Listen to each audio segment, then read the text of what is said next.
All right, I think it's about time we start. Are you guys ready? Guys and gals and people of all types. Let's go. We're going to present today, Friday, January 9th, Closing the Gender Gap in Video Games. Yay! Yeah! Cool. We presented this last year, and we were in the Magpie Zone, and there were literally no chairs in the room. And people were sitting on the floor out the hallway, so I'm really hoping that you all are comfortable and have places to sit this time. So let's get this going. So we got our survey. I'm gonna turn down the volume a little bit, as much as I love shoujo manga music. All right. So survey. All right. So raise your hands if any of these things apply to you. Okay. So have you played a game that, in your opinion, seemed girly? I definitely have. I don't think I'd be here without it. Have you played a game that was clearly intended for girls or women? I definitely have.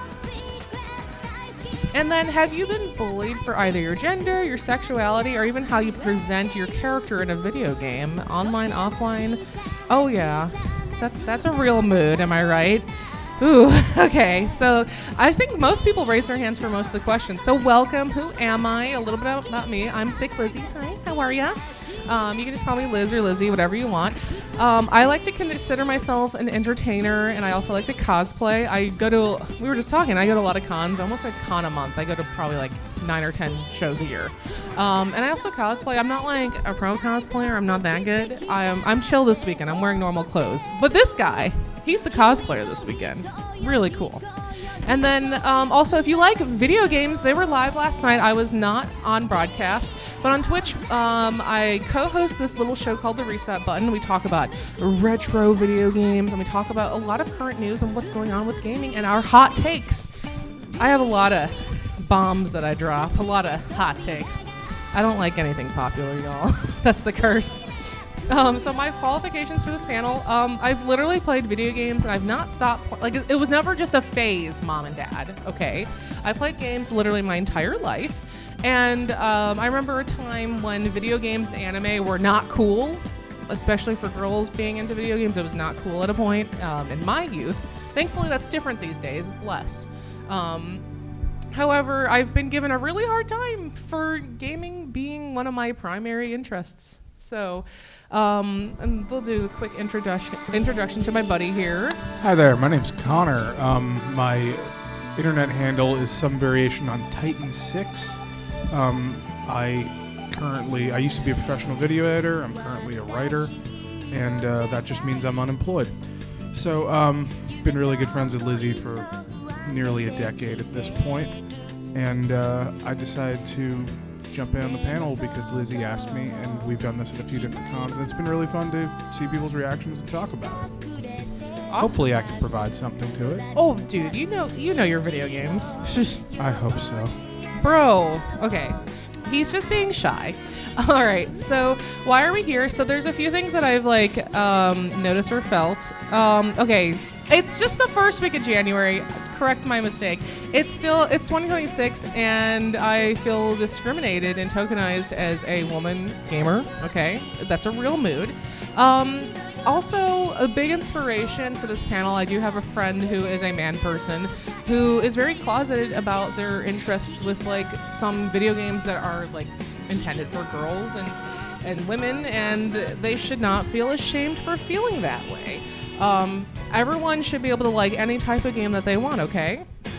And then also, when I have shown men games that are girl coded to them, just to share them, oh, this is what I'm playing, and they realize how intricate or cool or oh wow, that's way deeper than I thought, that's a real game. I get these kind of comments or reactions with games that seem very silly in their view, and they're oh wow, that's some real stuff, that's a real game.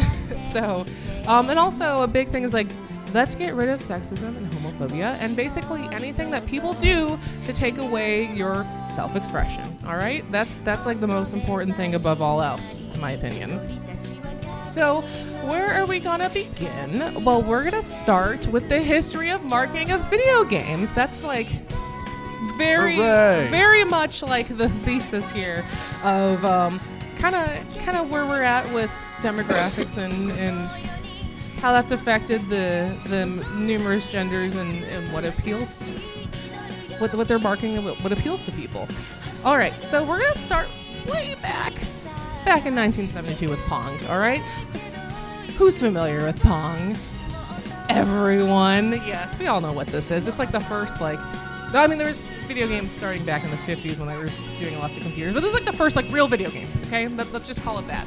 So, back in 72, Atari released Pong specifically as an arcade game. Like, you could not play this at home at this point. And basically, the Pong cabinets were typically found in bars. That was the most common place that you'd see the arcade. And the way that they advertised the game was for couples, because it's a two-player game. You've got ball going one direction and the other direction you got your paddles, right? So they basically advertise this for two players, and they would commonly think that it'd be like boyfriend, girlfriend going, or husband and wife going together at the bar to play this. Some of your parents probably had their first date playing a Pong machine. Yeah, no, seriously, that's a real thing. Yeah. But as we progress, a couple of years later with the massive success, insane success of what is Pong, the first home console came out in 1975. And I have this awesome Sears advertisement. It was at first sold exclusively through Sears in particular. Who remembers Sears? I worked for Sears, man. We went to the last Sears in Florida back in August, and it was the greatest thing ever. It was the back rooms and the most cursed elevator. If I have time, I'm going to show you the elevator ring in that 2-story Sears. It was cursed. It was fantastic. I was going to get murdered. I loved it. Anyway.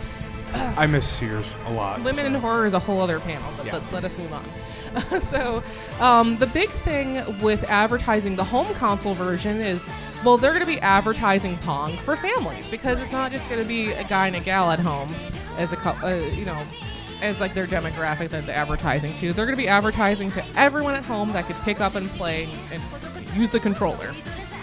So I do like this example where it looks like probably like a father and like a child in the Sears ad. I think this is like later 70s. I don't think this is 75. Looks like that's some deals and discounts at that point. No, that's probably, if it is 70s, it's probably late 70s. Yeah, that looks more late 70s for advertisement. Back when they still drew advertisements. Oh yeah. So the gaming boom, with video games becoming more popular and more games coming into bars and arcades developing, basically, it was just like a crapshoot. Everybody was advertised to. Every single demographic, anyone that could pop a quarter into the machine, they were trying to get anyone's money with these machines. And like anything, women were very commonly seen in these advertisements just for the sake of sex appeal. We still see that today, right? Like, I think that's pretty accurate throughout the course of history. However, it's important to note, with pinball, this is a whole other hour we could talk about pinball. But pinball was commonly associated with gambling, and I forget this. So I have, at my job, I have an 83-year-old boss that runs the company, not retired. This lady, her life is her work. And I was talking about, like, I'm going to like a pinball arcade convention, and she gave me like a funny look. Like this 80-year-old lady was like, "Oh, you're a gambler?" Like, she kind of judged me, so she remembers this era that pinball. There was a point where pinball was banned in a lot of major cities and states, because they like associated it with it being random chance of if you're going to win or lose. But then there was a journalist back in the 70s. Yeah, they actually were able to prove that. He proved that there is skill to pinball. It's yeah. not just random luck. So that's why pinball was essentially banned in a lot of places, or considered like illegal. But here's the thing: if we're talking about gambling and we're talking about the 70s, who's going to get more money? Men, and they're going to be the ones that want to pop the quarters into the machines. Okay, so we're gonna exploit the sex appeal with the ladies on these advertisements. Okay, honestly, I can't remember what exact year. I don't think women were able to like open a bank account without or like a credit card or something without a cosigner, or so. It was 74. I was I was gonna guess 75. So like, women did not have financial power. So when I say who had money, men. Like, okay, that's the reality. which is insane. That blows my mind. That it was not even that long ago. And also, pinball was associated with video gaming at this time, so it's a similar nature of playing a game. Oh, we didn't even comment. Oh, that's Sammy. 1970 advertisement. He just never stops putting out. I do like to read these with my sultry voice. The first time I saw this ad, I legit thought it was a parody. No, it's real, bro. Yeah. Okay, so no, I know. But I'm just like, this is, yeah. It's pretty wild. Okay, so we're gonna look at some advertisements throughout the 70s. We have Computer Space. What a queen. This lady is so glam. Am I right? Roger Ebert would love that advert. But like, we can kind of see that she's kind of like wearing a nightgown. You could see through. You could see that leg. You could see that leg almost all the way up. Glam queen. Love her, but it's a little sexy, am I right? A little sexy. All right, let's take a look. 1976. TV's hottest name. Your hottest game. Fonz by Sega. I mean, the girl's cute in this. I don't think this is like particularly offensive. It's not really They're advertising a game about Fonzie, but they don't get Henry Winkler. Bro, that would sell. Like, come on. Maybe he costs too much. Or at least have the woman dress up like the Fonz. No, we need finger guns? No? That'd be great. So I think this ad is like not too bad. A lot of these advertisements too, we're gonna see, they're not necessarily advertisements for the public. A lot of these advertisements are going to be are for operators or for the operators of people buying the machines to put in their facilities. Like, hey, you like to make the money. Here's how you can make more of the money. How can we entice you to get you excited and explain the concept of this game that people will spend money on? So let's take a look here. We have Space Race. Again, another cute chick. She's cute. She's dressed up. It's pretty conservative. But I like that one. That one's pretty solid. And then we have table tennis. So a really good example. Which is not Pong. It looks like a daddy taking his sugar baby out on a date. Let's be real. Yeah, there's something Silver here. fox. Let's call him a silver fox. I don't want to make assumptions, okay? That man is long dead. So yeah, we could see the clear advertisement meant for couples, and then we have the server in a restaurant. It's like a bar restaurant situation. I feel like that's a really good example. Also, that of the entire era. table is gonna get covered in beer in like a week. Dude, imagine all the scrapes and stuff on it. Oh, it's horrible. I want one of those like arcade tables, but I'm like, I host a lot of parties and like have people over time. I'm like, no one's gonna respect that table, and it's gonna. I have a friend that bought one of the arcade one-up cocktail machines, and he used it as an actual table, and it just got ruined immediately. Yeah, so you gotta being take an care of actual it. bar, my gosh. Yeah, but that one's really cool. I think it's like a perfect example of the early, before we started seeing the home consoles advertised with the intention for couples. All right, so Kara Shaw, she is Atari's first lady developer, and she said something that I think put things in a really good perspective when she had like an interview about her time working for Atari. One of the big games that she worked on was River Raid. So she says, we never really discussed who our target demographic was. We didn't discuss gender or age. We just did games we thought would be fun. So that gives you an idea of perhaps like the dynamic in the workplace, or perhaps what was going through their minds. I thought that was really interesting. So let us move on and take a look a little bit further. So we're going to get to the 80s, okay? So Joust. Let's look at that. The one game for twice the fun. So when I look at this particular advertisement, I like to think that's probably a dad, and that's probably his like preteen teenage daughter. So we could see that even though this is not a home console, they are advertising to all ages. I think this is a very appropriate advertisement. I like this little fold out. That's really cute to explain it. Yeah, Joust is a fun game. They made a centerfold for Joust. Stop. So I think this is interesting, where it's not necessarily like, doesn't feel adult like a lot of the other ones that we looked at already. All right, and then Lori Cole, who was a co-writer and designer for Quest of Glory Classic, and then that's the other side of of the Joust. It's cooperation and competition for dual player thrills and dual player earnings. That's cute. Yay. Joust. So, early games weren't exactly female targeted, but it was guys who were making them. And they were trying to make what they could with this technology. So I don't think it was a case of the game being designed for guys. They were just designed by guys. And, you know, this kind of puts in perspective if there's been such a push for, like, girls getting into STEM early in education and whatnot. And at this time, if it's just a bunch of tech bros from the 70s and 80s, the tech bros of that era making games, they're going to make things that are appealing to them and what they want to see. So we got some other fun ones. Thrust and munch. The bottom line is profit you can trust. Shark attack. Take a diver to lunch. Man, I have bad comments I'm not going to say. I love and hate this so much. I know. I mean, honestly, like, that little booty showing, like, this will sell everyone. Imagine just being the bar owner. Basically, the early 80s were basically the late 70s. Yep, the fade. This is so bad. All right, let's take a look at another one. If you think Pac-Man is a tough act to follow, meet Ms. Pac-Man. Introducing the new femme fatale of the gaming world, Ms. Pac-Man. Okay, so Ms. Pac-Man, icon legend. I feel like I could probably have like a Pac-Man presentation focusing on Miss Pac-Man. She was a big deal. My mom talks about Miss Pac-Man, and my mom's not a gamer. Like, that was my dad's interest, which got me into video games growing up.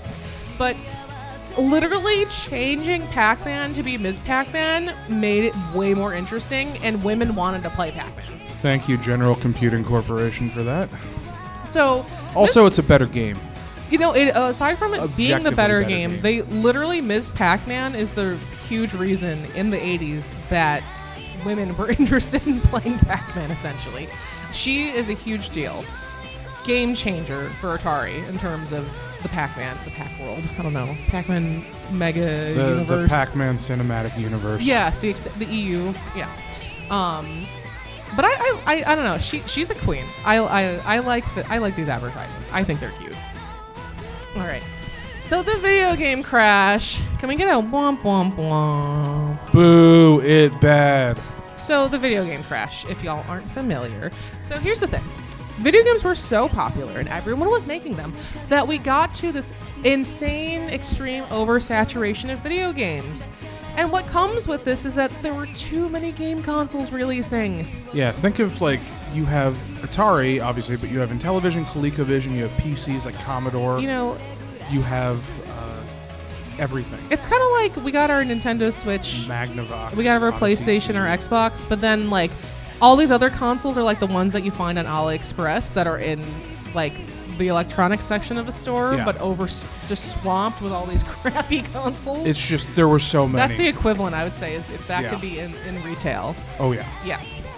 And here's the thing. People were just plugging and chugging games. They would literally have, like, a 2-week development cycle on some of these games. Like and there were companies making games that had no business making. Like, Ralston Purina had a game based on dog food.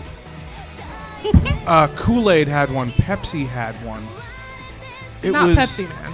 No, Before Pepsi Invaders. It was Space Invaders with Pepsi. Yeah, it's exactly what you would think it is. But but because there was no way to like third-party stuff was kind of new. Mm-hmm. So companies and the Atari was made with standard parts. So that's how Sears made their own clone of the Atari, the Telegames, is because they could just make it with Radio Shack components. So people could make games basically in their basement. Mm-hmm. And so you had everything coming out for these systems, and you had no games journalism. Oh yeah, back then. and then there was people with like literally false advertising. Oh yeah, make these elaborate covers for games, for being like this epic big thing, and then you'd be like a square. Yeah, like Adventure. The cover of Adventure looks like a Molly Hatchet cover. It's beautiful, but then you look at it and you're like, you're playing as a square. The dragons look more like ducks, you know. Like, it's just, and not all of them, a lot of them tried to stylize it, but like, you really were not getting what you were looking at if you were looking at just the box. Mm-hmm. And then, did you have a question? The Pepsi are the invaders. Or is the Pepsi doing the shooting? Probably both ways. Yeah, they should have had Coca-Cola be the invaders. Or RC Cola or something. So as a result, with this unfiltered, unmonitored release of any and everything, throw it at the wall and see if it sticks sort of method of making video games that are garbage, there are basically like budget cuts made through all the different companies. And advertising was, of course, included in this budget. If we're scaling everything back, we're scaling everything back. And here's the problem. It is simply too hard to advertise to everyone, okay? I do like this Tapper ad, where like you could see like I mean, these look like young adults, but it's like men and women in a bar. It's literally perfect. Yeah, Tapper cabinets are cool. I don't know if there's one in the arcade Tapper's here, fun. but it's legit a really fun machine. They actually have cup holders on them and stuff. Oh, that's cool. Yeah. So that's the issue. However, we let the video game industry cool for a couple of years. 1985 is the emergence of the Nintendo Entertainment System. Yay. I feel like Sailor Moon's not appropriate for this right now. We're gonna mute this for like a minute or two. Yeah. So the big difference with the NES when this came out is that the NES was advertised particularly as a toy. Okay. Yeah, that's it why wasn't a video game. It was a toy. It was an entertainment system. Entertainment. You just happened to use your television. So when they were doing their marketing and demographics and their research and everything back in the day, the studies at that time showed that young boys were more interested in new technologies. So they kind of ran with advertising towards boys. So back in the 80s, at that point, boys were definitely far more encouraged to pursue different fields of STEM rather than encouraging their girls at their girl children at that time. You can't bake video game consoles. You can't bake video game consoles, dang. And then the NES was specifically targeted to very young boys between ages 5 and 10.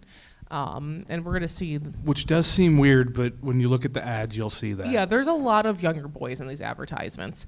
And then the Nintendo Power magazine. Who was subscribed to Nintendo Power? I was. Oh my gosh. What? I had a bunch of issues, but I never actually subscribed. And I bought a ton of back issues from a game store years ago, so I have tons I of was them. actually subscribed. It would come in the mail. Well, look at you with your parents that actually had money. What? No, I'm would kidding. spend I got everything I wanted when I was a kid. I just didn't have a Nintendo Power subscription. Thank you, everyone, for booing. I actually did chores and had allowances and would give my parents money to send a check. So you were a responsible person when I definitely wasn't. Yeah, I'm a hard worker, bro. I work for my things. I didn't learn the value of $1 until I was 23. So. All right. So let's look at these advertisements. Let's see if Sailor Moon turned off. Okay. I think we're past Sailor Moon. Thank you. All right. So it's a tidal wave of titles. Choose from hundreds and hundreds of Nintendo and Sega video games. Toys R Us, the video game mega stores. They really were, too. Honestly, Beautiful. I didn't go to Toys R Us because Toys R Us was too expensive. Toys R Us was always too expensive, but they had everything. See, we were Walmart people. Yeah. And my mom worked at Walmart, so we got discounts, so. No, that's the way to do it. And then Nintendo, all the accessories to make your system sing. But yeah, when I was looking up advertisements, I would say these are probably in different magazines that and everything. appears to be a boardwalk like for the caricature of public. Danny This is not for Elfman. like industry people. This is for the public, these advertisements. But it's definitely like very young boys. Party up, party down. Again, younger boys. The laughs are nonstop with the NES accessory that's as much fun to watch as it is to play. The Power Pad. No, it's not that fun. Advertising. Did anyone here have a power pad? Awesome. Ooh, yeah, I never did saw have somebody. one. I think they made a Power Pad dress, like out of like defunct Power Pads, and I'm like, bro, That's actually really cool. That's so cool. Do 250 miles per hour in your underwear. That's so weird. Rad Racer 2 with turbo boost. Just hit the streets. Whew. That makes me not want to play that game. I don't ever want to play Rad Racer 2 now. I do love that kids like, okay, what parent is buying their child a flying V? Can I be real? That is totally a bootleg Flying V. But I mean, he's got a cool. I imagine some cool executive room. going like, okay, what do kids like? Guitars. Put a guitar in there. It's great. All right, let's take a look. action-packed excitement for the entire family. And I like that it's only family with boys. Only sons. We only got sons. And the parents are just so, like, disengaged with those fake smiles. The dad looks a little confused. He's like, I don't know what this is. I think Mom wants to play. Mom and Dad, why is our TV on this table instead of in the living room? Don't worry about it, son. Just play your Mario Brothers. Now the entire family can get in on the action. It's pretty funny. All right. So aging up. All right. So the Super Nintendo was targeted to a little bit older boys. We've got, we're starting to get to the preteen and teenage years, 10 to 15. And we're going to see this gradually increase. The age bracket is going to slowly increase as we go through like different generations and eras of video games, okay? And the Game Boy in 1989, huge. Game Boy's insane. All of Nintendo's handhelds are insane. But despite the name, they did a survey in 95, and 46 of the Game Boy players were girls. What? Almost half of their survey? Yeah. Oh, look, we have Oh, that's so cool. Love it. That's sick. Look at that. So I thought that was really cool. I found like this really like ancient newspaper clipping of like a column about this. Like it was pretty cool. What were you saying? Oh, I was just going to make a comment about the poster. What? Because don't just smile when they say you're grounded, but just make sure they don't cut the power off in your bedroom because that thing doesn't have a backlight. Also, that copy of Bonk's Adventure is like $1,000 right now. So. That's insane. Act like it's a punishment. Keep your cool as you make it to your room. Then grab the latest in handheld video game excitement from Hudson Soft. Explore a demon-filled fortress in Milan's secret castle. Fight off dinosaur invaders in Bonk's Adventure. Or explore the world of magic and imagination in Felix the Cat. I feel like those games are probably not that good. Also, I love the fact that it's a US Super Nintendo with a European and or Japanese Super Famicom controller. That's crazy. I know too much about stuff that doesn't matter, forgive me. So, and this still stands to today. I did do a lot of studying in like marketing and whatnot when I was in college. And a big thing that they hammered when it came to demographics is that boys and young men are the toughest demographic in marketing, period. They don't spend their money like other demographics do. So the fact that these companies found something that appealed to men and boys, this is kind of a big deal. And they're just a very highly desired piece of the pie to get money from.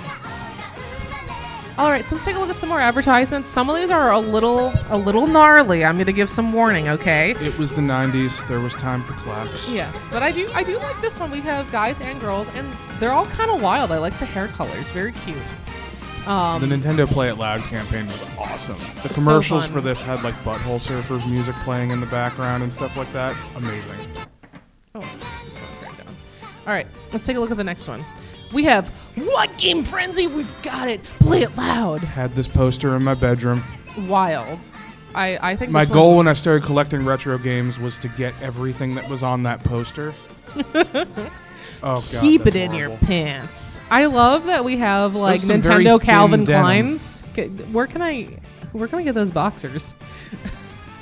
I mean, if Nintendo sold those, I would buy a pair. You know, everyone would buy them. It's like, also, does anyone have a pair of Tommy Wiseau underwear? Wait a minute, is that a thing? They sell it on the website. Do they really? Yeah, he sells underwear.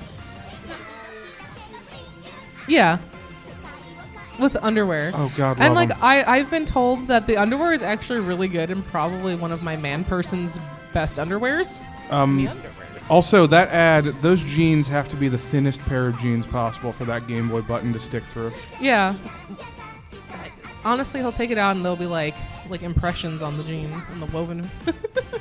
All right, let's take a look at some more. Spyro played here. That kid, what a smarmy. That He's kid like, is definitely now a mortgage We're gonna broker. go on lunch early today. We're gonna clean up the classroom.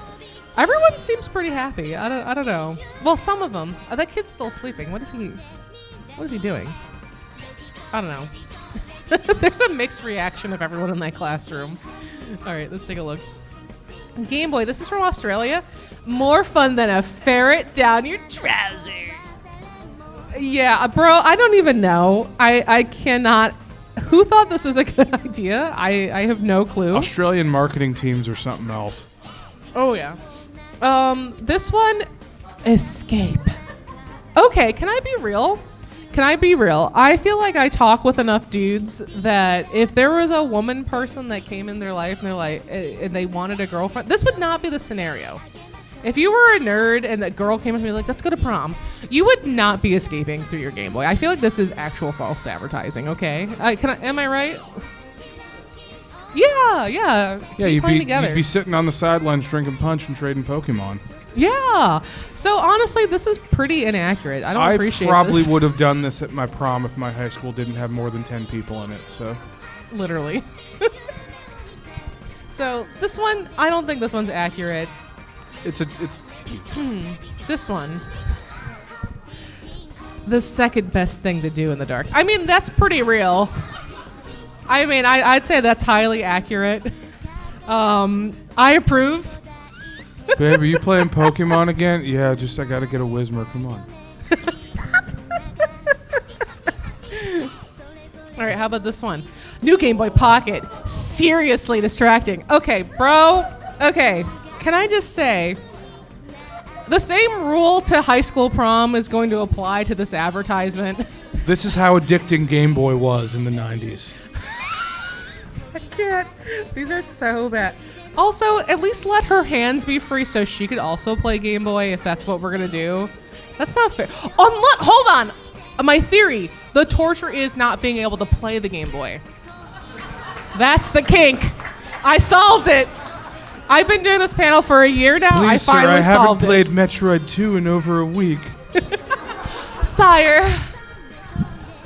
Yes, mistress. No, mistress. Okay, let's move on. My stick is pure joy and no extra charge. I think this is some Eastern European jank. I don't know, man. This is ads in the 90s were the greatest I like thing how they ever. do have Nintendo.com. Any questions? Several questions. Nintendo, I have a lot of questions for you, bro. The first one is, are you okay? Oh, no. All right, let's move on. Let's see the next one. I love this one. We love Gex in my household. I got my partner the Gex trilogy on PS5 for Christmas. Get reacquainted with an all-new Gex and his misadventures. Yeah. Oh, bro, they got some good cutscenes on the PS1 version of Gex 3. Also, for what it's worth, the Gex collection that Limited Run put out, they actually have an interview with Dana Gould, who's the guy that voiced Gex. Dana Gould is my favorite comedian, unironically, because he's really funny. His podcast is amazing. But he talks about all the stuff that he did in Gex setting up to it. Fascinating. Yeah. So weird advertisement, but like this game is cheeky and punchy, and this is kind of perfect for the game. Let me be real. This is exactly on brand for Gex. Yes. All right. Ugh. This one is a little much. Aren't they giving those out in the medical area? Oh yeah, they are giving out condoms in the medical area. We thought you should all know. You know, but then if they don't have the shapes beyond the circle button, I'm gonna have some complaints with MAGFest. Put it in the feedback for next year. If I don't get the cross-shaped condom, I'm gonna have a problem. Yeah, it's not the X button, it's the cross button. Get it right. Yeah, that still feels weird to me, even though that is official. Be careful. All right. And this one, no arms, no legs, huge features. I hate this so much. I really... I saw this ad when I was a kid, and I'm like, I am not playing Rayman 3. Also, I wonder how many... Okay. Also, how does this even work? Also, I'm curious. So there's a whole... I learned that there's a whole dynamic to like picking your urinal. So I wonder how many there are in that bathroom. Also, and, like, they're definitely not looking where you. They're definitely not looking where you think they're looking. They're looking like, does that guy not have limbs? So, I know it's a little weird. All right. So, long story short, boys are gross. That's the lesson we've learned in these advertisements. Yeah. But let's talk about girls. We're gonna blast through this, okay?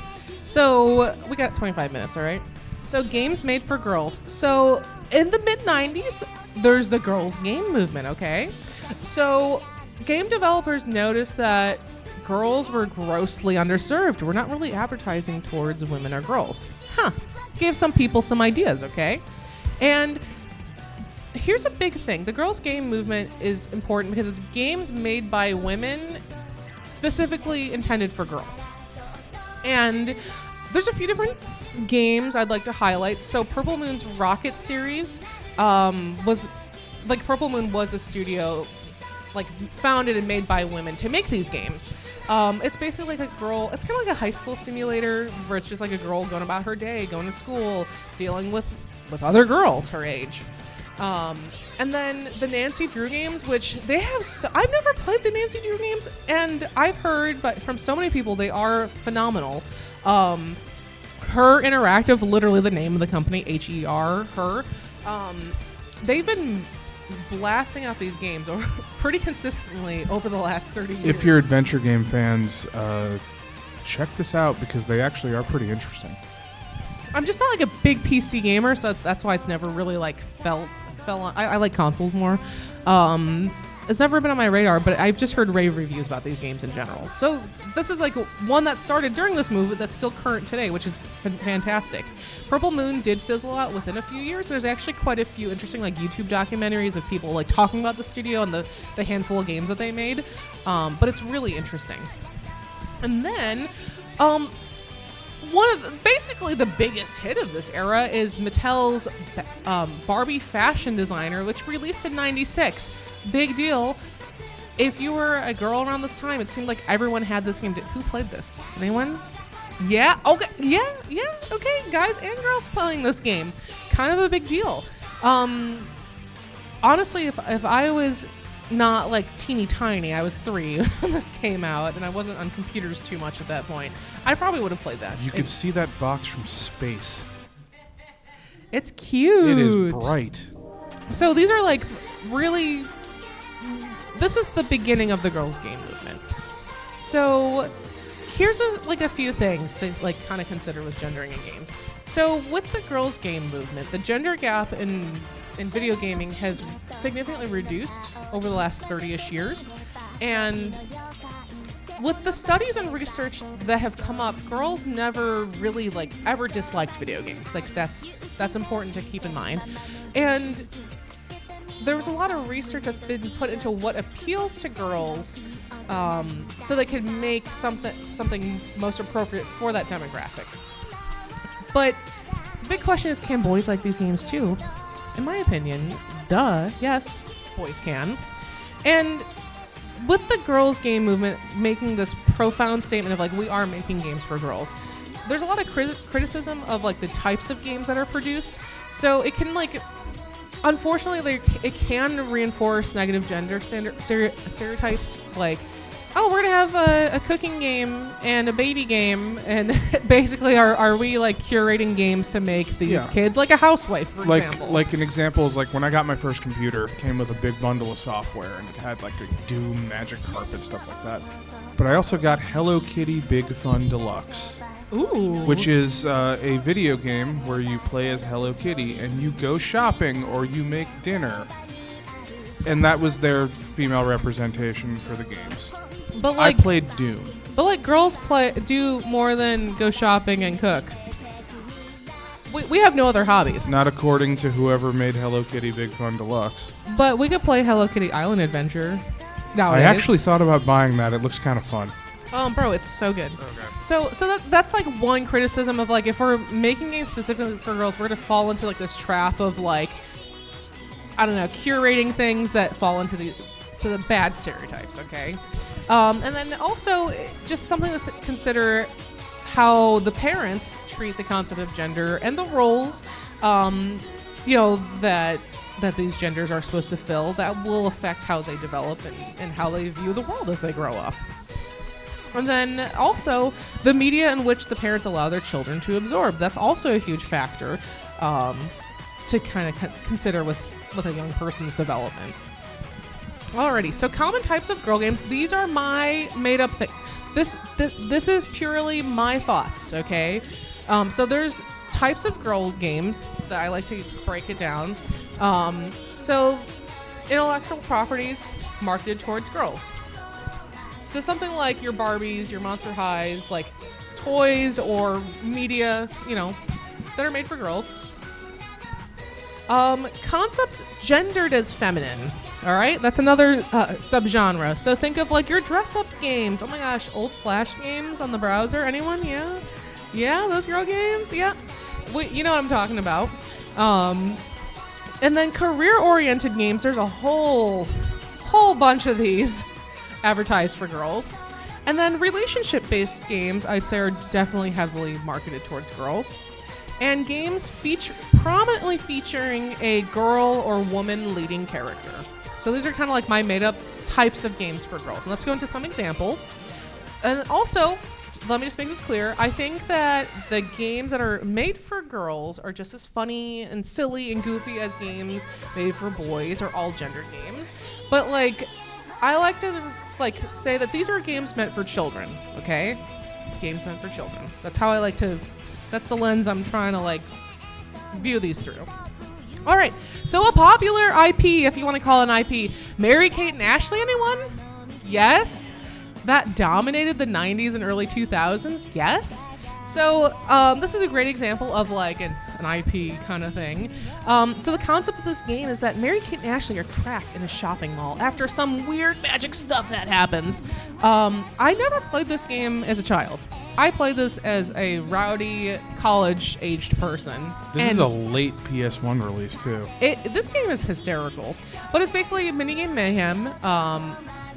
It's really fun. It's silly and goofy. I've played this game with so many people. You could probably speedrun the game and play it in an hour, okay? To give you a rough idea. But it's weird. It's something worth revisiting and playing once in a while. Very silly. And then also, I think this game has the best minigame of the PS1 era. So there's this section called Music Nation, and you can choreograph your own dance and music videos, okay? And the cursed CDs I'd pop into the PS1 for these girls to dance to. Oh, you could use your own music. Yeah, you could use. Yeah, you put in your own music. You do a swap and trade moment. You could do that with Monster Rancher too. So just think of the horrors that come up. What are they going to dance to? Think of the worst thing that you could do. That's probably my favorite part. But there are actually fun, crazy little games. It's a goofy game. It's a very quick play. That might be fun to mess around with someday. It is. But yeah, this is a recommendation. Honestly, I recommend this game. Anyone play it. They're very fun. So my favorites, in terms of gender stereotyped games, are the Style Savvy games. Anyone play those? Oh my god. Oh, you all are missing out. So it's called Style Savvy in the US, Style Boutique in Europe, and Girls Mode in Japan. Not confusing, right? No. So the concept is that a player opens an apparel shop with clients that come in and they ask for you to dress them up. You find things for them. They ask for specific styles. They want a partial outfit, a full outfit. They want to go get their hair did. They want to get their nails done. Oh my gosh, they want any and everything. You help these girls out. You help these and boys and girls. And the fun fact about the Style Savvy game, so it's developed by Sin Sophia, but they created all the crazy wrestling games as Aki on the N64, which I didn't play growing up. So WCW, NWO Revenge, WrestleMania 2000, No Mercy. What a pivot. Am I right? That's weird. Now I know those games like crazy because they're great. I did play those. Yeah. So honestly, I've been playing Sin Sophia games my whole dang life. I still play their games. But everything is super duper customizable. This is a peak fashion game in my opinion. And you can go around town and there's events and there's characters and there's stories and you can do runways and stuff. The thing is, it kind of makes sense because the wrestling games are super customizable on that too. So it's kind of they kind of just did the gender. They found another niche. Yeah. And I remember customizing. Yeah. And here's the cool thing. It's not just you just put together outfits. You have to manage a store. So there's an area where you go to an outlet for vendors and retailers where you can you unlock more and more shops and stuff like that to restock your shops. You can have any crazy like subgenre of fashion, they have something for it. It's really cool. So you take your profits and then you go and buy lower cost items. Like it's really like a lot about like money management and business running. It's pretty cool. So it's not just a dress up game. And it's not like a task. It's like not like a task rabbit game where you're doing dumb stuff. Like you have to be really thoughtful and intentional in designing your shop and like all the different aspects. And there's a lot more activities. There's fashion shows, again, like other beauty aspects. So this game is a lot more complex. Like it seems like a silly game, but it's actually like really good. And then the modern version is Fashion Dreamer, which is an online game. I didn't like this one as much. It's the spiritual successor. There's a lot of gotcha components to play online, but it's published by Marvelous, not Nintendo, but it's still like the same team making the game. And it's mostly online. If you could play it offline, but it's not quite the magic because you want to swap clothes and people request like how to dress their character up, and they go with themes, and there's a lot of unlockable things.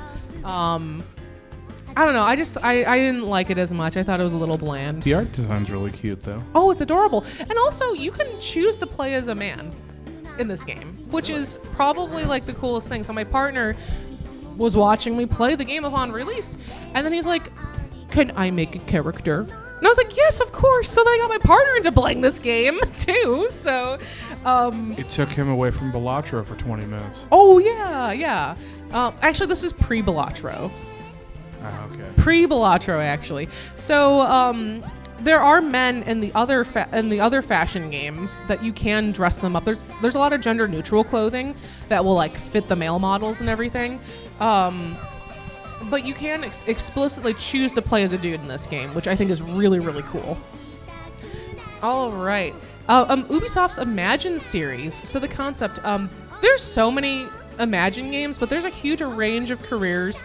This is a whole subject in itself, because they ripped a lot of these games from Japan and relabeled them as something else. But there's a lot of dream jobs. There's a lot of entrepreneurial jobs, a lot of highly technical careers, and then also childcare in the babies games. The baby games are so bad. They're not even fun bad. Would not recommend. Not worth making a drinking game out of. I've tried. And a lot of them are considered shovelware, but there's a lot of diversity, and there's actually some really good games that I would not want to overlook. There's a lot of like RPGs meant for like girls in Japan that were like relabeled in the Imagine series in the US. So Princess Debut, I love this game. The concept is that a princess has 30 days to prepare for a ball and find a prince to be her dance partner. So it's like a little rhythm game. I actually played this growing up. This game is super fun. And it's basically Otome for girls. Very, very cool. And we're going to get into Otome here in a minute. And they have a bunch of different endings and incentives to unlock more songs, and there's secret characters you can date. It's a really fun game. And then a prominently featured protagonist being a lady, Princess Peach Showtime. Princess Peach agrees to help restore a stage theater which has become overrun with baddies. I feel like this game is severely underrated. I don't feel like the marketing of the game felt like it was forced of being like a girls game, right? However, like I don't see anyone but girls and women talking about this game. It's phenomenal. It's kind of short, like most Nintendo games are, I feel like, are short. But if you're to spend that same amount of money on another Nintendo game that's going to be 10 hours or less, like, why don't we give support to Princess Peach, a really fun action-adventure game? And it's super creative. I just, please buy this game. It's so good. We need more girls games that are kick-ass and awesome. All right, so let's talk about games made for women. I gotta start going through these a little bit more quickly. So we have Otome and dating games. We have games based off of media and television. We have interactive fitness games. We have casual gaming. And also, I've noticed with games that are specifically intended for women, I've noticed that there's a huge draw for LGBT people. So there's a lot of crossover with the interest of demographics, intentional or not. All right, so what are Otome games? We lightly touched on this. So Otome literally translates to maiden game. It's a reverse harem where the player assumes the role typically as a female character, and they have a bunch of bachelors in which they could pursue. And there's secret characters, various activities, and lots of storylines. This is most of the PS Vita's library, but also... And the Switch library. The Switch has a lot of them, too. The Switch has a huge library of otome. You could think of any genre, even oddly, strangely specific, like, I want to play a game where I'm gambling in the casino for my life and I might die and there's a time warp. It exists in otome. Like, I love Otome. like Boyfriend. any, I love that I game. just made that up off the top of my head. Any weird genre exists. And then also, I think dating simulations have it's a really great outlet to explore different types of relationships and also be safe while exploring these dicey relationships. Okay? I'm going to vouch for that. So something based off like TV, America's Next Top Model. This is not a good game. But it's really fun. It's a dumpster fire. I would highly encourage you trying it. But the problem is that none of the America's Next Top Model cast is in the game. Likeness rights are expensive. And they just simulate being on a reality TV show is the concept of the game with BS drama. If you want like another TV-inspired game and you want the drama and the likeness of the characters, play the Desperate Housewives game on the PC. It's like the Sims, Likeness but of with the characters drama. is also very loosely defined. So it's pretty hysterical. Fitness games, kind of weird in my opinion. But fitness games are advertised to all genders, but I noticed that like every fitness game features women very prominently. Like, it's kind of weird. So here's the problem. No matter whatever the beauty standards at the time, like, women are reminded that they do not conform to the current beauty standards. Even if you do, they're still going to find a way to make you feel bad, okay? As anyone that is It's insane. It's insane and unattainable. But minus this kind of negative thing, the Switch has phenomenal games that I personally recommend. Ring Fit Adventure kept me, like, this game, it kept me busy during the pandemic, and I got really fit, like full body, everything. I got in really good shape. Fitness boxing, so I have a friend that goes to the gym with me every single day, and I gave him Fist of the North Star fitness boxing because he's my +1 on my Planet Fitness, and he doesn't have the money to have his own membership. So he comes to the gym with me 4 to 6 times a week, this guy. I gave him fitness boxing, and he's like, oh, this game's great, man. Like... So my gym buddy's keeping on top of his duties while I'm at MAGFest. Don't you have a Fist of the North Star poster on your wall? No, that's Berserk. Stop. All right, and then Fitness Circuit. I have not played this game, but it's similar to these. I need to get it someday. But I heard good reviews about it, so I have to mention it. And then Just Dance and other similar games I would count within the fitness game category. Then we have our casual games, okay? So the most common platform that we see casual games on is mobile. Who has a mobile game on their phone? Who has Love in Deep Space on their phone? Okay, that's a whole other panel for another time. Okay, so my personal observation that I noticed is that I watch a lot of YouTubers that are so far from video gaming content, they do not discuss games in any manner, but I see a lot of mobile game sponsorships, like those little cozy click games, you know. But here's the thing: women most commonly identify themselves as casual gamers.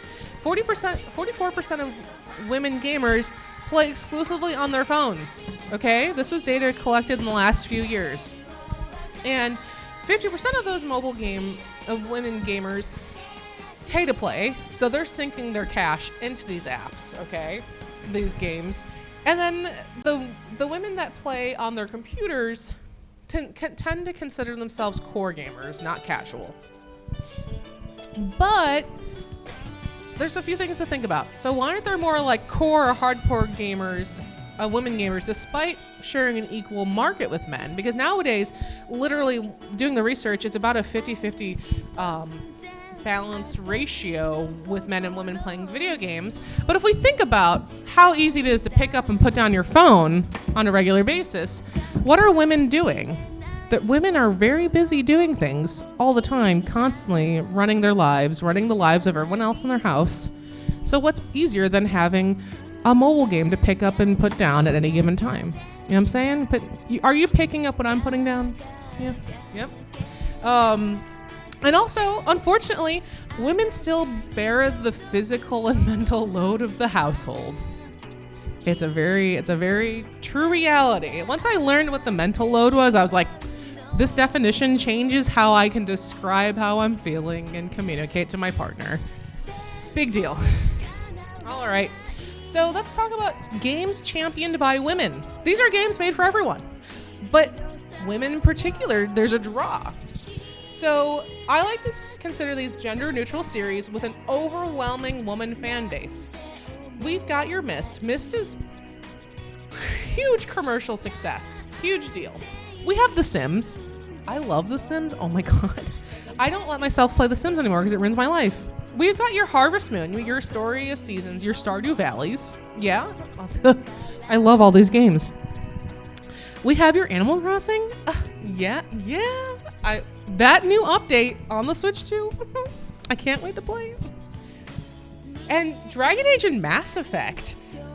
When I was researching games that have a huge appeal for women, I'm not so surprised about Dragon Age because I know a lot of women that are obsessed with Dragon Age more so than men. But Mass Effect 2 was also in that clump of interest.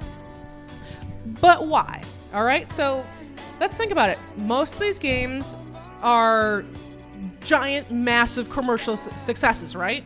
I'd say we can all agree they're huge. And they have a giant fan base, so the larger fan base you have, the more likely chance you have women playing it.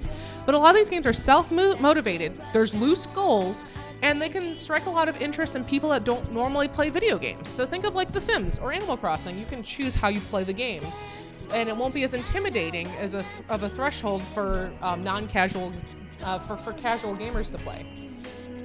And games based in reality are super duper relatable. And then also, I noticed with a lot of these games, you can choose to play as a girl or a woman or someone else, or there's a huge range of inclusivity and representation modeled in pretty much all these games. All right, so there is truly something for everyone. Okay, so let's do a quick little conclusion. So let's think about gender in America. There's really terrible double standards in my opinion. So there's a standard that girls can like boyish things, but boys are actively discouraged for liking girlish things. But even among adults, like, there's stuff where it's like we're treating people poorly because they like something that is for a different gender. And then also, girls and women are constantly bullied for literally liking the things that are marketed towards them. So women, as well as the LGBT population, are marginalized and their interests are considered socially unacceptable in the forms of their fandom. Having a fandom is like not okay by a lot of people. And just like, it's not cool telling people to like off themselves or they are like trivializing their interests, but like dudes liking football or whatever, or sports, like that's fine. Even though it's just the same. It's the same, but a different skin, It's weird. And then also the world might seem really terrifying and bad at times, but it's better than before. However, sexism is not abolished. So disliking something because it's girly, there's no nuance to that statement. I just want people to like something because they think it's good. I don't know why we have to gatekeep and bar people from literally liking anything. It's stupid. And also, unfortunately, among men, if you exhibit feminine traits in a group of men, that diminishes your status among the crowd, which is kind of weird. And also, women, like we were talking about credit cards earlier and bank accounts. Couldn't open one on your own until 1974. Women lawfully have had less power during the last century, and we still have less power in certain things. That's a whole other discussion I can't get into right now, but we still don't have full power, and it's terrible about what we can do. It's not cool. And here's the thing. Women's increased participation in the labor force and higher education helps them achieve status in the perceived competence, okay? It's all a perception of whether or not a woman is competent if they're educated or I don't know, it's weird. So the message is live the way you want and just love what you're into. And I think that's our conclusion.